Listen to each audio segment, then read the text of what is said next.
Вітаю вас, мае любыя сябры, гледачы і слухачы канала «Казкі на канапе». Днямі я пераглядала старыя фотаздымкі і на адным з іх знайшла сябе маладую прыгожую ў канцы 70-х гадоў, калі я была на вяселлі сведкай у сваёй сяброўкі па бібліятэцы. І вось менавіта ў той час мы ездзілі у Парычскі раён на Гомельшчыну, дзе праходзіла вяселле гэтай дзяўчыны. Там я ўпершыню убачыла, што такое пасаг для нявесты, што такое вышываныя рушнікі, вышываныя посцілкі. Я вельмі была здзіўлена, таму што я гадавалася ў прысталіччы, і ў нашай хаце гэтага не было.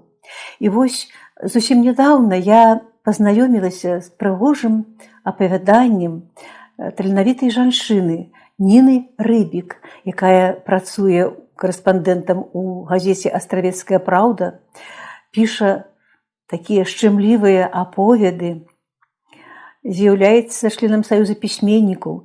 І хачу сказаць, што калі я пачытала яе апавяданне «Вясельны рушнік», які, дарэчы, з'яўляецца адным з пераможцаў конкурсу апавяданняў, які праводзіў газета «Звязда», я вырашыла, мне трэба пачытаць гэты твор на сваёй канапе.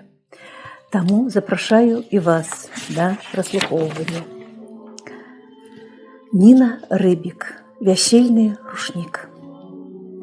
Вярнуўшыся з фермы, Сафія замяшала і выліла свінням, зачыніла курэй, прычакала спашы малышку, падаіла, працадзіла малако, памыла рукі, змяніла цёмны паўсядзённы фартух на белы і дастала са скрыні палатняны скрутак.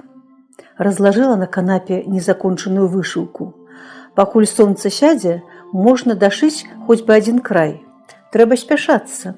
Да Аленінай Марыйкі заслалі сватоў, і Сафею папрасілі вышыць вясельны рушнік. Усе ў вёсцы стараліся заказаць яго ў Сафеі. Казалі, калі яе рушніком звязаць рукі маладых, то ніякія бяда-гора іх не разлучыць. Шапталіся, што нешта яна ведае, Сафея гэта. Падлічвалі, колькі на якім рушніку кветачак і птушачак, прыглядваліся, у які бок яны глядзяць, і дзівіліся, што ўзор ніколі не паўтараўся.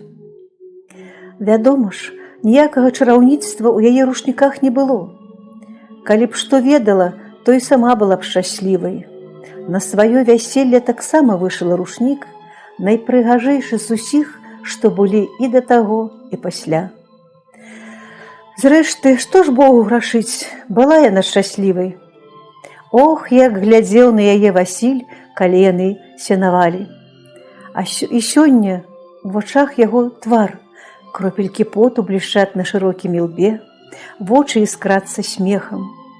Яна ўварочваецца ад непамерных ношак сена, якія муж, не ведаючы стомы, закідвае наверх стога, падражніваючы яе. «Ну-ну, жвавей, маладзічка!» «Ой, закідаў ужо, чорт двужыльны!» Яна спрытна перахоплівала чарговы абярэмак. «Дай перадых!» «Вось стог завершым і адпачнём! Ох, як соладка мы з табой адпачнём! Моя галубка!» – падмігваў Васіль. Так, яна была шчаслівай. Паўгоды, пакуль не пачалася вайна. Васіля забралі ў першы ж дзень. Моцна пацалаваў яе на развітанне. І ўсё. Больш ніводнай звестачкі, пахаванкі і той не. «Мой цяпер з кем-небудзь стагуе», – думала Сафея, дастаючы ад часу са скрыні, час ад часу са скрыні свой вясельны рушнік.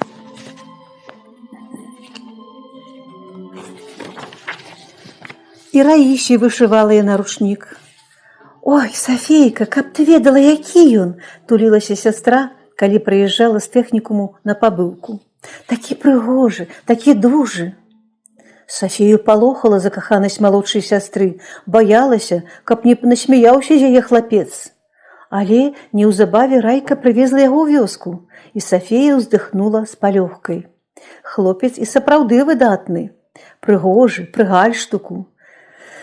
Ой, мой пашчасціць раечцы, марыла Сафейка, вышываючы рушнік.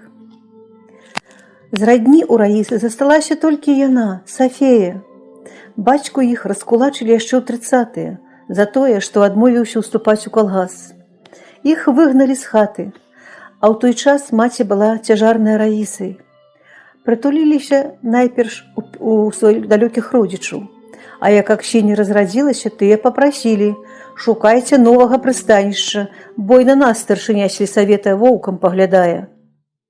Аксіння выкапала за вёскай на ўзгорку зямлянку, дзёрну зверху нацягала, пячурку, як магла, зляпіла, туды перабралася з дзеткамі. Маці зранку ішла шукаць работу. У калгас яе не бралі, не заслужыла. Наймалася, каму жаць, каму бульбу капаць, каму снапы малаціць. Плацілі хто чым. Хто кош бульбы дасць, хто торбачку жыта, а каторы раз прыходзіла з пустымі рукамі. Гаспадарка трымалася на Сафейцы. Яна глядзела малую Райку, цягала з лесу ламачча, варыла штокольвічы на касцярку ці ў пячурцы. І вышывала. Маці навучыла яшчэ малую, і маладзіцы неслі ёй вышываць фартухі. А ў сапраўдныя ж гаспадыні іх павінна было быць некалькі. Спадніца магла быць адна, а фартух на кожны выпадак. А там і рушнікі, настольнікі да дзяўчаняці панеслі, асабліва ў каго сватоў чакалі. А пасагу бракавала. Плацілі, як і маці, чым давядзецца, а яна усяму была рада.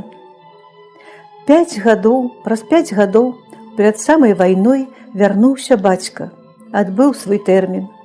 Прыйшоў схуднелы, бяззубы, але з такім жа строгім непахісным поглядам, які мякчэў, толькі калі глядзеў на сваіх дачок. Сафейка да таго часу расцвіла, занявесцілася, а малая Райка была пузатай крываногай. Казалі, што трэба на сонцы больш бываць і добра харчавацца, але толькі не казалі, дзе ўзяць тыя харчы.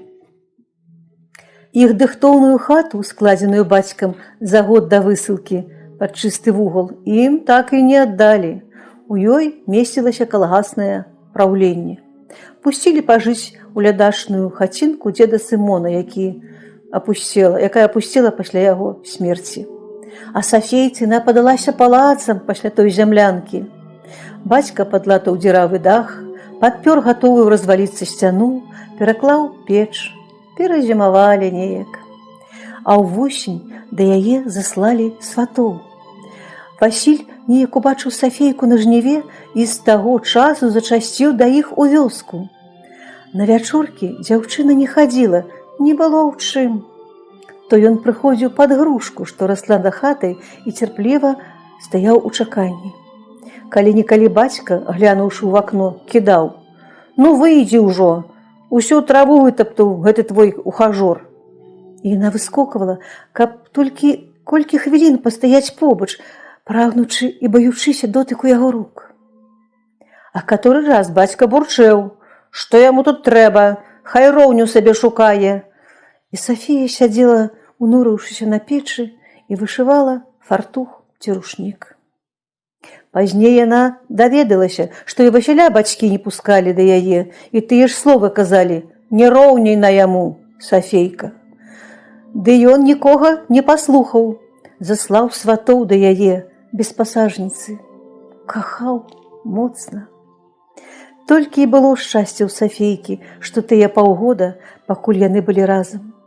А потым вайна. Бацьку, Васіля, ўсіх мужчын забралі. Вёску іх спалілі.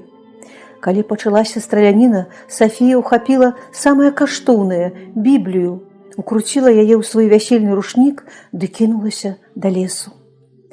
Яны хаваліся ў зарасніках з мая і аж да восені, пакуль не прыйшло вызваленне.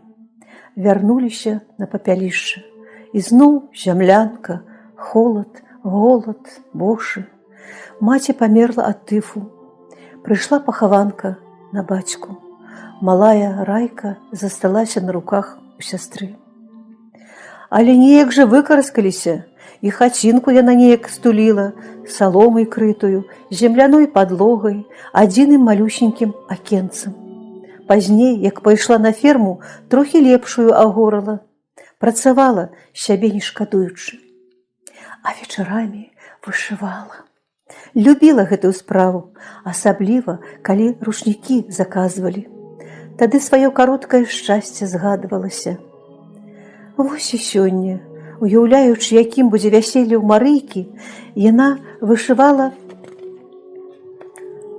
дробнымі блакітнымі крыжыкамі галубкоў, што ішлі з кветачкамі ў дзюбках насустрач адзін аднаму. Раптам у сенцах нешта шкрабнула. «Хто там?» – адклала вышыўку Сафейка. Дзверы прыадчыніліся. «Гэта я, цётачка, можна я ў цябе сёння паначую? А, божачкі, Галечка!» Испытала тое, што і так было зразумела. «А мамка што, зноў?» Дзяўчынка моўчкі кіўнула русявай галавой і заплакала. «Ну, супакойся», – прытуліла малую Сафейка. «Зараз павячэраем, ты ж, мусіць, галодная». «Рабі ўрокі і кладзіся спаць», – наказала Галечцы, калі яны пад'елі хлеба з малаком, і Сафія разаслала пасцель. «А ты куды?» – ускінулася малая. «Да вас схожу, пагляджу, што мамка твая робіць». «Ды што яна робіць? Ляжыць п'яная, крычыць. Кажа, што гэта за мяне настатка пакінуў, бо яна пасля родаў растаўсцела. І з-за цябе, бо ты вечна к нам снудалася, фермай смярдзела. Але ж гэта неправда, цётачка!» «Ты не крыўдуй на яе», – пагладзіла дзяўчынку па галаве Сафейка. «Гэта не мамка твая гаворыць, гэта гарэлка ў ёй крычыць. І крыўда на бацьку. А ты кладзіся спаць, дзетка». Малодшая сястра, якую Сафія гадавала пасля вайны, была яе шчасцем і болем. З брыдкага качаняці Рая вылюдніла ў сапраўдную паненку, статная, косы на галаве каронай. Сафейка, любуючыся сястрой, старалася апрануць дзяўчыну як прыгажэй, лепшы кавалак ёй падсунуць. Работай не нагружала асабліва. Хай вучыцца. Яна сама толькі 4 класы закончыла. Далей было не да таго, хоць і вельмі хацелася. У яе не атрымалася. Тому хоць Раісе пашчасціць вырвацца з іх беспрасветнай нядолі. Сястра пасля школы паступіла ў сельскагаспадарчы тэхнікум. Там і сустрэла свайго Сашу. Радавалася Сафейка, спраўджваліся яе мары. Вяселле ім справіла. А вясельны ручнік такі вышыла, што вяскоўцы надзівіцца не маглі. Прыгажэйшым быў толькі яе уласны. Пасля вучобы прыехалі маладыя ў іх калгас. Рая стала працаваць ветэрынарам, а муж аграномам. А неўзабаве прызначылі яго старшынёй калгаса. Злыя языкі мяцелілі, што Тарлецкі наўмысна падвёў свайго папярэдніка. Але Сафія лічыла, што вяскоўцы ад зайздрасці плёткі гэтыя плятуць. Гэтак жа яна і не верыла, калі сталі гаварыць, што Тарлецкі займеў каханку ў суседняй вёсцы. Але ж людское вока не падманеш, і чужы рот не заткнеш. Хутка тыя размовы дайшлі і да Раі. Жонка паехала да саперніцы разбірацца і ўбачыла, што тая цяжарная. Муж тады сабраў рэчы і паехаў да новай жонкі. Ад гэтай здрады сястра так і не аправілася. Моцна кахала яго. Піць стала. Муж прыязджаў у вёску, прачакаўшы яго, скандаліла, пагражала, што пойдзе ў райкам, а то і прыніжалася, рукі яму цалавала, прасіла вярнуцца. І тады Тарлецкі, каб не сустракацца з былой жонкай, перавёўся ў іншы калгас. Сафейка ўшчувала сястру, прасіла падумаць пра дачку. Галечка плакала, але Рая нікога і нічога не чула. Што б не гаварылі, маўчала.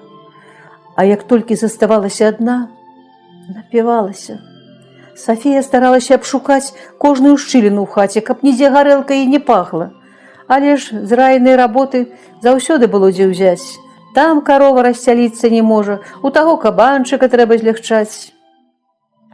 Колішні старшынёўскі дом стаяў на ўзгорку. Раіса ляжала на канапе. Ну, чаго прыпёрлася? Паспрабавала ўстаць, калі Сафія шчоўкнула выключальнікам, але не магла ўтрымацца на нагах. Зноў мараль чытаць будзеш? Дасталі ўсе. Я нікому не камандую, як жыць. То чаго вы ўсе да мяне лезеце? Хачу п'ю, хачу сплю, захачу мужикоў любіць буду, цябе не спытаюся. Раіса доўга нешта крычала, злое, абразлівае, крыўднае. Сафія не звяртала ўвагі. Моўчкі прыбрала са стала брудныя рэшткі незразумелай яды, выкінула бутэльку, падмяла хату. І толькі калі сястра змоўкла, прысела побач, пагладзіла, як малую, па галаве. Ой, Раечка, гаротніца ты моя. І Раіса расплакалася. Схапіла яе за рукі, стала цалаваць. Чым больш плакала, тым цверазейшай станавілася. Плакала і Сафія. Малая, у цябе, супакоіўшыся, спытала Рая. У мяне, дзе ж я яшчэ быць? Ты глядзі яе, Сафейка, як мяне глядзела, на цябе ўся надзея. У Галечкі маці ёсць, яе ніхто не заменіць. Ну ты ж мне замяніла маці ў свой час. Ты не раўняй, у нас маці памерла, а ты жывая, адказала Сафія. Раіса адвярнулася да сцяны, плечы ў яе затрэсліся ад бязгучнага плачу. Сафія пашкадавала ўжо, што сказала балючыя словы. Ну, нічога, можа, што хоць пройме яе, нешта ж павінна яе праняць, думала яна, пагладжваючы сястру па плячы. Тая нарэшце павярнулася. Адно гора вам ад мяне, ды толькі. Зразумей, сястрычка, не магу я, выгарыла ўсё ўсярэдзіне, нібы выню ён маё сэрца і з сабой забраў. Адпусці, Раечка, забудься. Не магу, ужо не дзень і нават не год мінуў, а я не магу.